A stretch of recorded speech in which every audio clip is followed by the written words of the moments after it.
मोठी बातमी आपण पाहताय।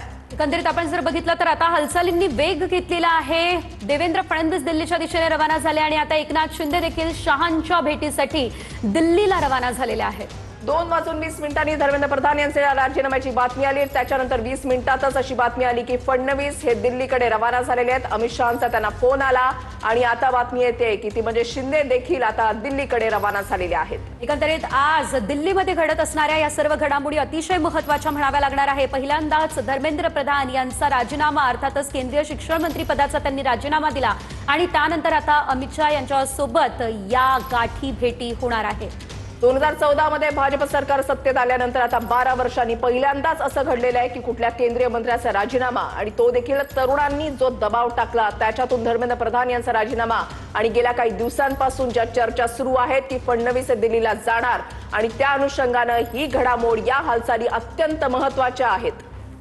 एकंदरीत आपण जर बघितलं तर आता आज दिल्लीमध्ये नेमकं काय घडतं, अमित शहा यांच्या भेटीमध्ये नेमकं काय घडतं हे पाहणं अतिशय महत्त्वाचं असणार आहे आणि दिल्लीमध्ये घडत असणाऱ्या या सर्व घडामोडींकडे निश्चितच आपलं लक्ष असेल। मात्र धर्मेंद्र प्रधान यांच्या राजीनाम्यानंतर आता या घडामोडींनी वेग घेतला असल्याचं आपण पाहतोय।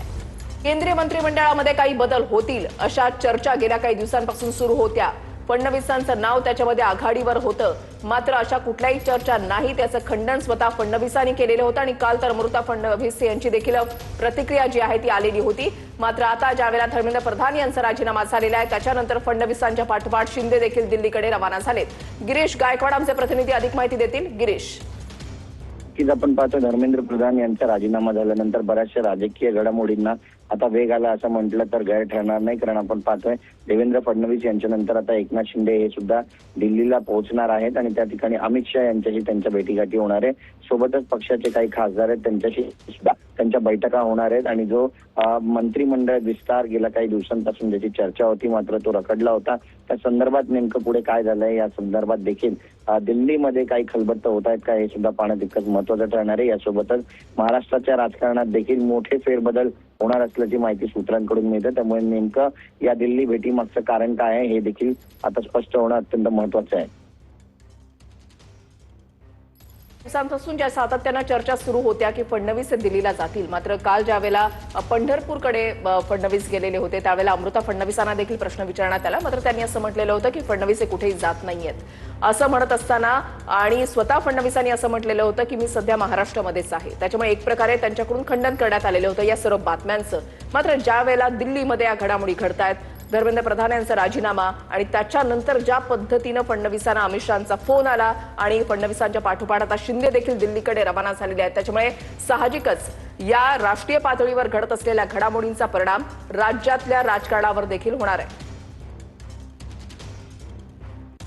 गिरीश, नक्की की बरेच कांगोरे या सगळ्यांमध्ये आहे आणि महाराष्ट्राच्या राजकारणामध्ये यापूर्वी सांगितलं जात होतं की ऑगस्ट आणि सप्टेंबरच्या मध्ये काही महत्त्वाच्या घडामोडी घडतील।